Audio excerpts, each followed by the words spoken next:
Okay guys, we're going to go ahead and start topic 2, percentages and conversions.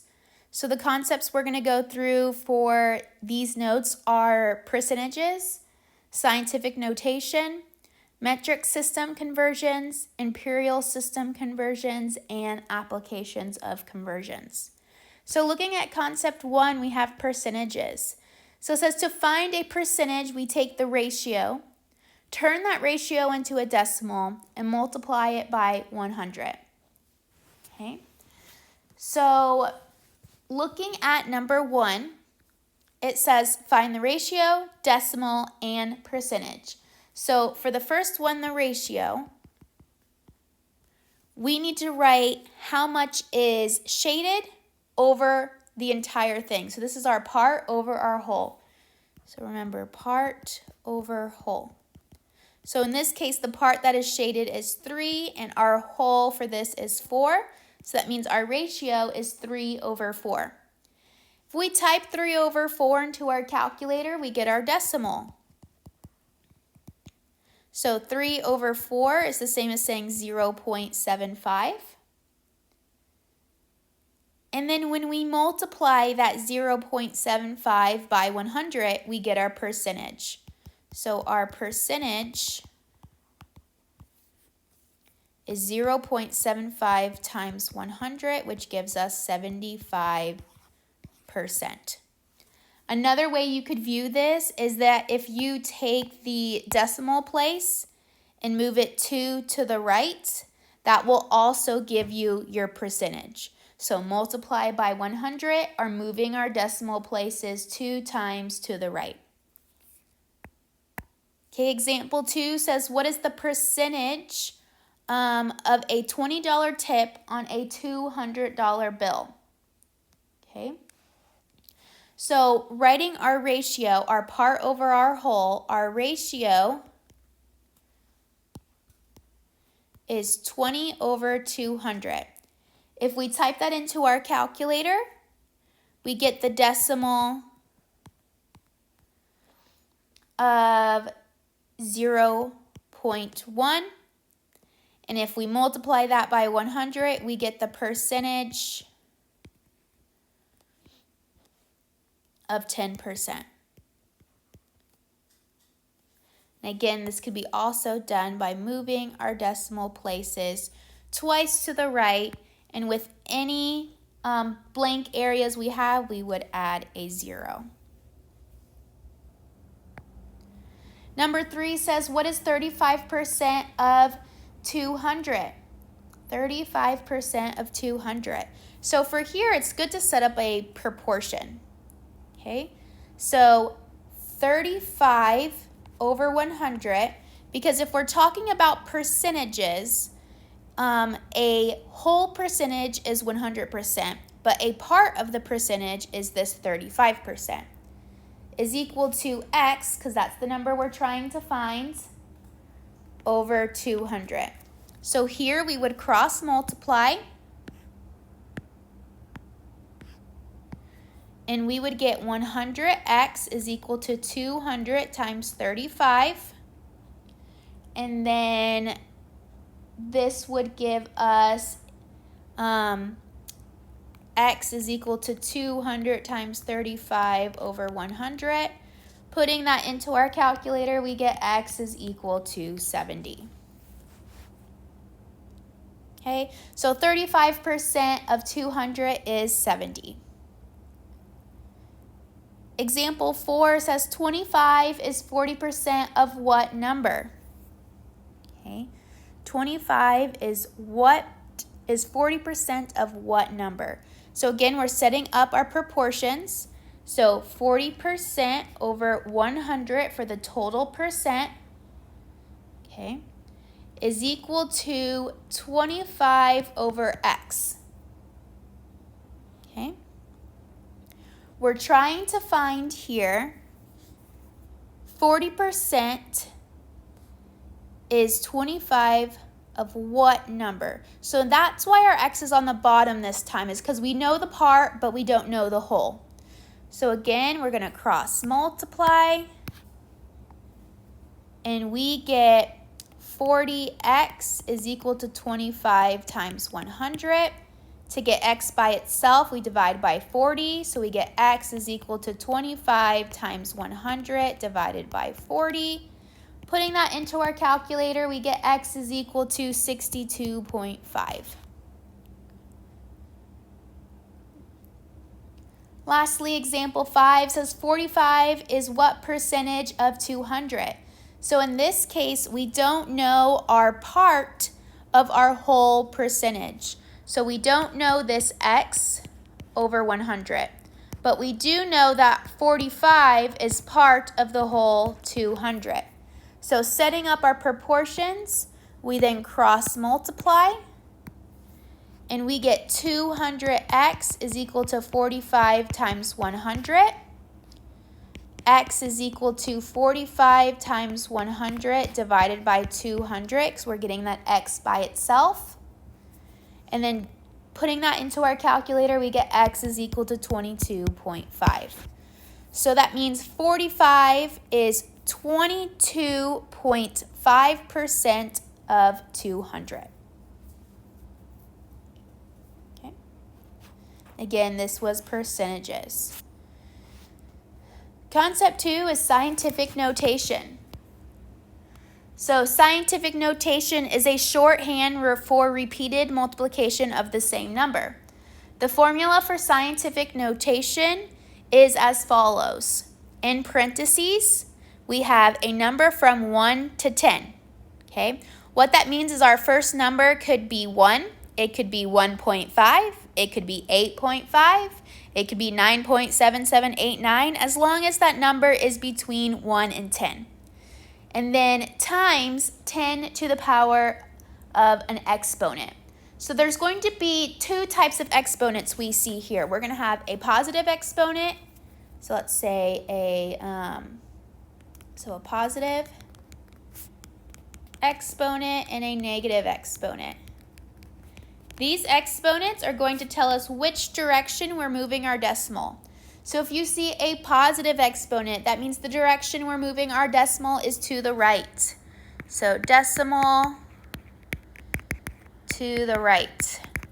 And if you see a negative exponent, that tells us we are moving our decimal to the left. Okay, positive exponent, negative exponent. So let's go ahead and convert the following into scientific notation.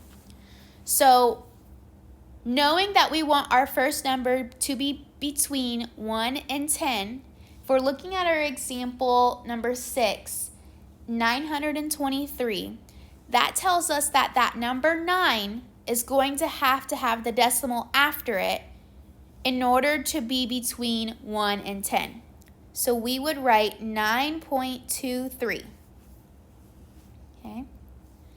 If that decimal is after the 9 and we want it to be technically after that 3, that means we are moving our decimal 2 places to the right. So when doing that, we have 9.23 times 10 to the power of 2. Because if we're moving our decimal to the right, that means we have a positive exponent. Okay. Looking at number 7, again, we want our first number to be between 1 and 10. So that means we would have to move our decimal to be after that 4. So we would have 4.25. Okay.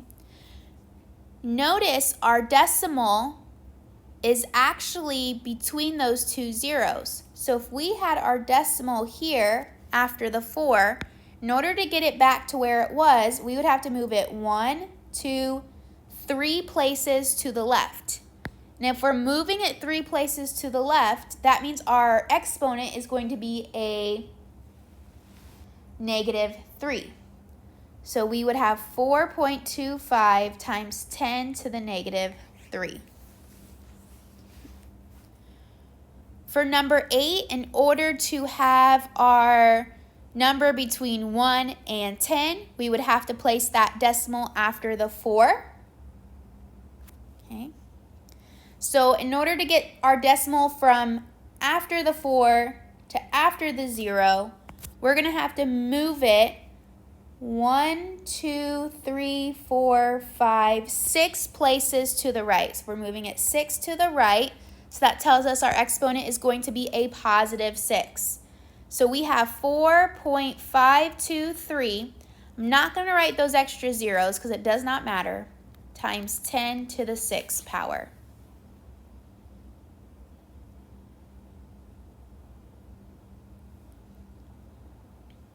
Okay.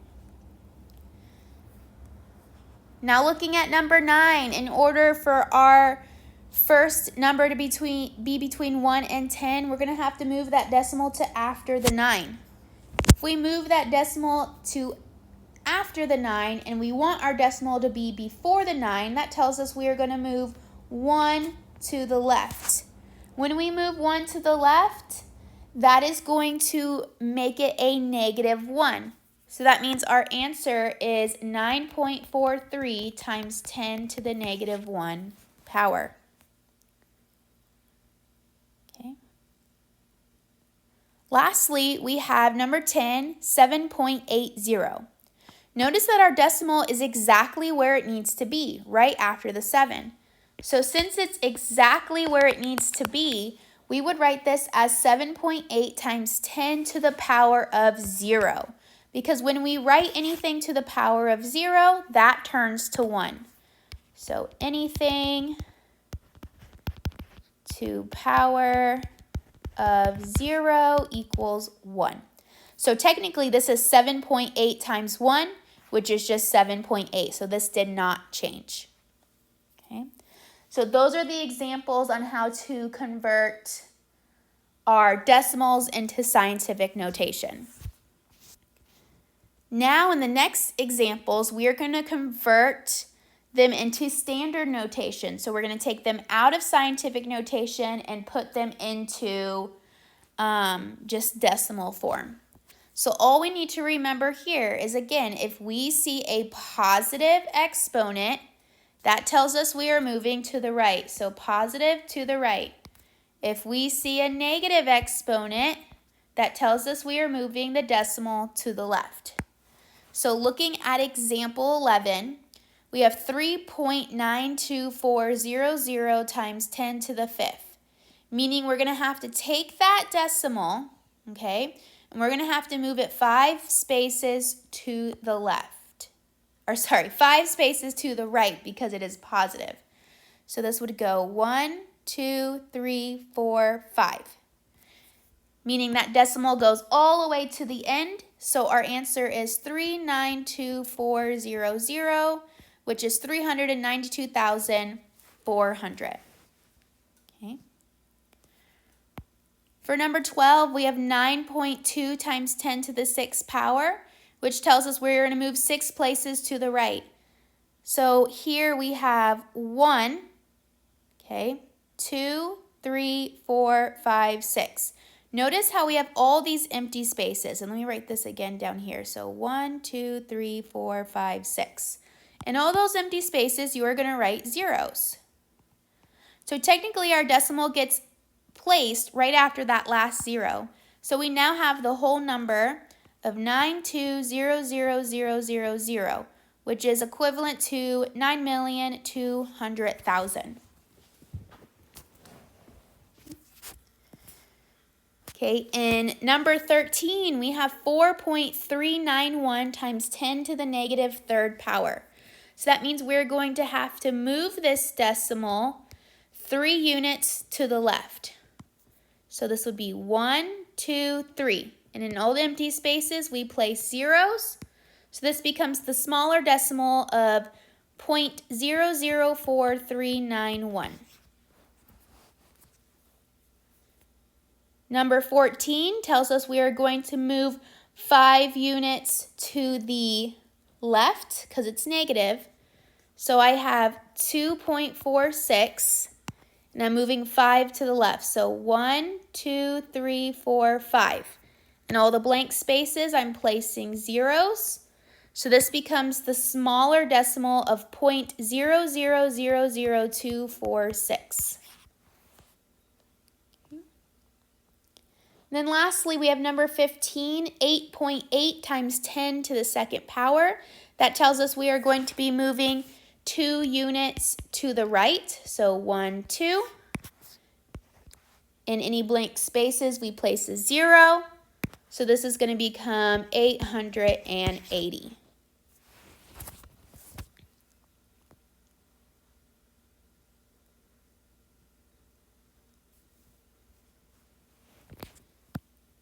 Okay. Next concept is metric system conversions. So here's a chart that you could use. However, I am not going to be testing on this concept, okay? This is just for you to see yourselves.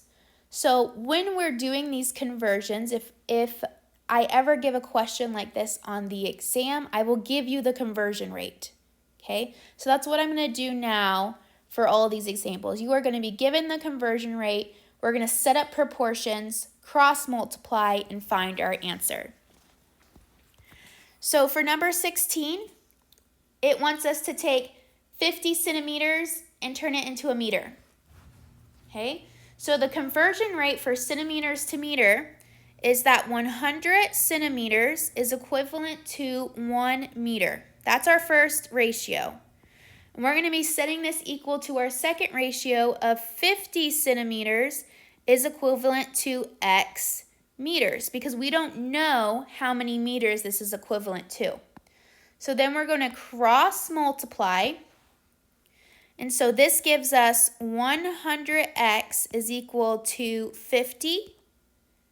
Divide by 100, and we get x is equal to 0.5 meters. Okay, for 17, it wants us to turn this into kilograms to milligrams. So the conversion rate is 1 kilogram is equivalent to 1,000,000 milligrams. So then setting up our other ratio, we have 0.568 kilograms is equivalent to X amount of milligrams. Okay, then we're going to cross multiply.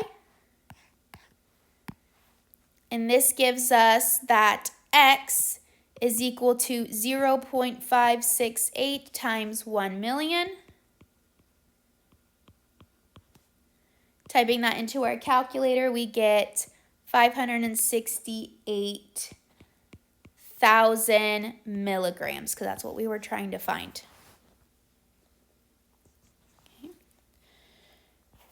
Number 18 wants us to find meters squared to centimeters squared.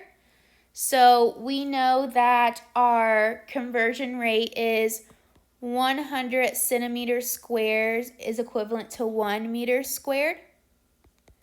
So then setting up our proportion, we have X centimeters squared, because we don't know that value, over 4 meters squared. So cross multiplying, we have 100 times 4 is equal to X. So we have X is equal to 400 centimeters squared, since that's what we were trying to find. Number 19, we are turning kilometers into millimeters. So we know that 1 kilometer is equivalent to 1,000,000 millimeters.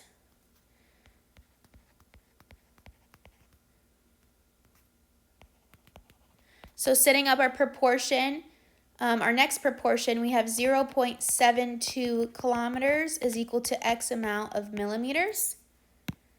Cross multiply. We get X is equal to 0.72 times 1,000,000, which X is equal to 720,000 millimeters. So what we were trying to find. Lastly, we are turning grams into milligrams. So we know that 1 gram is equivalent to 1,000 milligrams.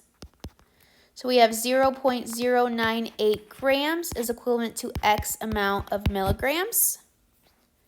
So if we cross multiply, We have x is equal to 0.098 times 1,000. Typing that into our calculator, we get x is equal to 98 milligrams. And again, these are our metric conversions.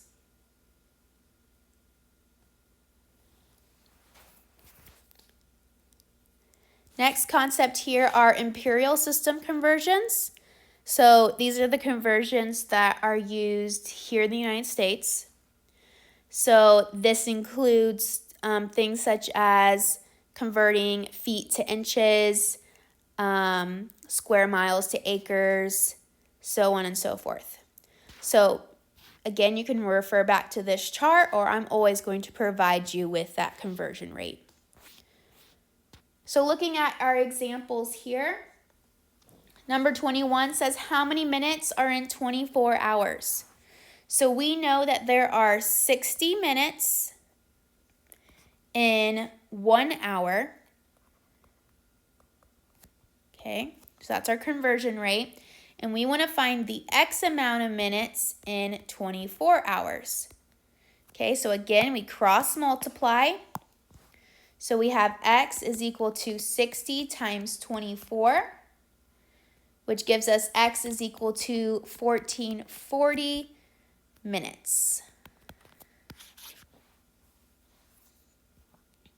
Okay. Number 22 says find the area of a 5 by 6 foot. That is supposed to say square foot. Switch these around. Space and convert it into square inches. Okay. So we know that our area is equal to length times width. So if we have our object here, 5 by 6, our area is going to be 5 times 6, which is equivalent to 30 feet squared. And we need to turn that into inches squared. Okay, so this is what we're trying to find. So setting up our proportion, we know that there are 12 inches. So we know that there are 12 inches in 1 foot. And we need to find X amount of inches in 30 feet. So if we were to cross multiply, we would have X is equal to 12 times 30, which is equivalent to 360 inches squared.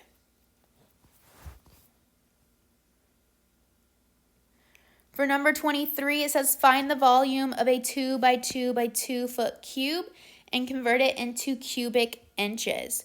So volume is equal to length times width times height. Our cube here is 2 by 2 by 2. So our volume is 2 times 2 times 2, which is 8 feet cubed. And we need to turn that into inches cubed. So again, we know the conversion of 12 inches in 1 foot is equal to X amount of inches in 8 feet. Cross multiply here, and we get X is equal to 8 times 12, which is 96 inches cubed.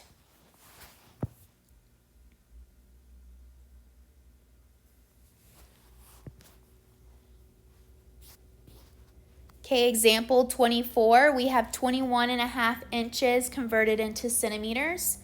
So we know that 1 inch is equivalent to 2.54 centimeters.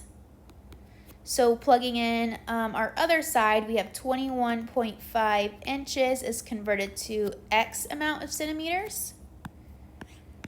Cross multiply, and we have X is equal to 2.54 times 21.5.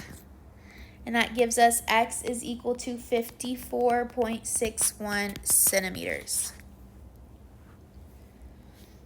25, it wants us to convert acres to feet squared. So our conversion is 1 acre is equivalent to 43,560 feet squared. So then we have now 1.07 acres is equivalent to X amount of feet squared. Cross multiply and we get X is equal to 1.07 times 43,560. Plugging that into our calculator, we get 46,609.2 feet squared. Number 26, it wants us to convert days into seconds. So the conversion rate is 1 day is equivalent to 86,400 seconds. Setting up our other side, we have 3 days is equivalent to X amount of seconds. Cross multiply, and we get X is equal to 86,400 times 3, which is 259,200 seconds. Number 27, notice how it says gallons per week and liters per hour. That tells us that we're going to be setting up 2 different conversion rates. So the first one that I'm going to focus on is gallons to liters. Okay. So we know that 1 gallon is equivalent to 3.79 liters. Okay. So we have 12,080 gallons to X amount of liters. So cross multiply, and we get X is equal to 3.79 times 12,080. And that gives us 45,783.2 liters. Okay. That is our first part of our answer. Now we have to use that number and convert weeks into hours. So we know that 1 week is equivalent to 168 hours, and we have 45,783.2, that new number that we found, over X amount of hours. So cross multiplying, we get X is equal to 168 times 45,783.2. Plugging that into our calculator, we get X is equal to 7,691,577.6. And this right here is our final answer because this units are liters per hour.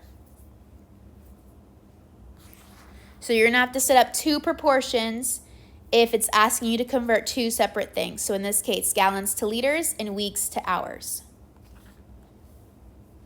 Number 28, we are converting seconds to months. So our conversion rate is 1 month is equivalent to 2,629,746 seconds. Okay. And we want to find the X amount of months over 1.98 times 10 to the 8th seconds. Okay. Just know that this right here, we can convert that into decimal by moving this 8 places to the right. So that means this is going to have 6 zeros attached to it. So 198,000,000. These are the same. Okay. So then we cross multiply. I'm going to use that decimal when I cross multiply. So I have 198,000,000 is equal to 2,629,746x. When I divide by that 2,629,746, I get x is equal to 75.29. and that is months. So this says this amount of seconds is equivalent to about 75 months. Okay, and these were our imperial conversions. Now we're going to look at the last concept, which is applications of conversions.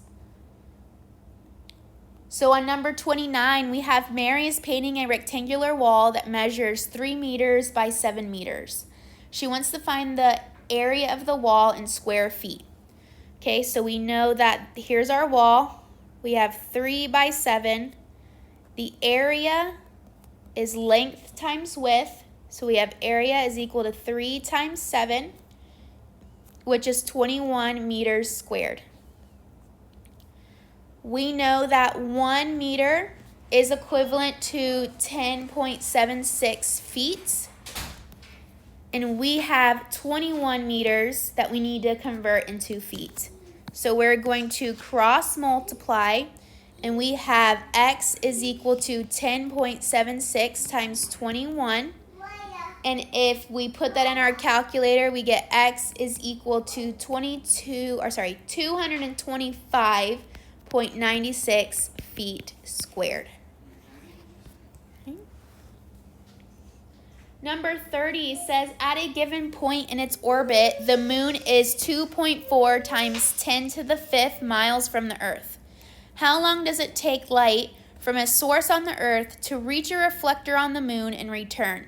And so it gives us the key information. Speed of light is 3.0 times 10 to the 8th power miles per second. So right here, we have the miles per second, but in our original number, that 2.4 times 10 to the 5th, we only have the miles. So it's asking us how long it's going to take, so we're going to have to turn that into seconds. So we have 3.0 times 10 to the 8th miles per 1 second is equal to 2.4 times 10 to the 5th miles per X amount of seconds. So if I cross multiply, I get 3.0 times 10 to the 8th power x is equal to 2.4 times 10 to the 5th power times 1, which does not change.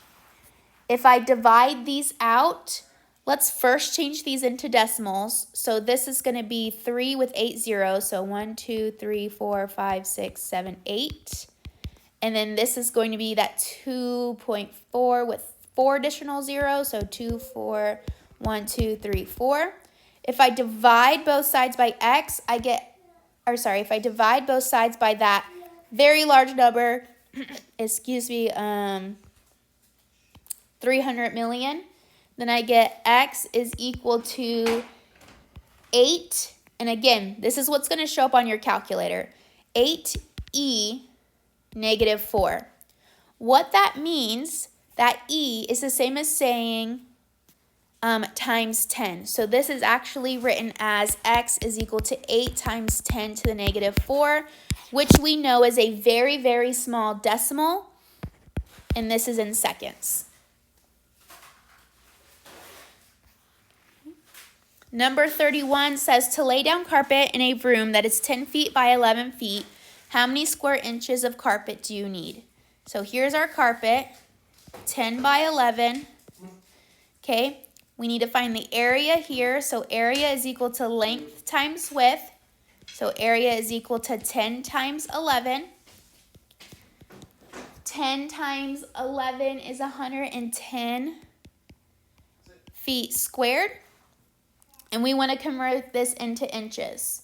So we have 12 inches is equivalent to 1 foot. So we have X amount of inches is equivalent to 110 feet. Okay. If we cross multiply that, we have x is equal to 12 times 110. And that gives us x is equal to 1,320 inches squared. .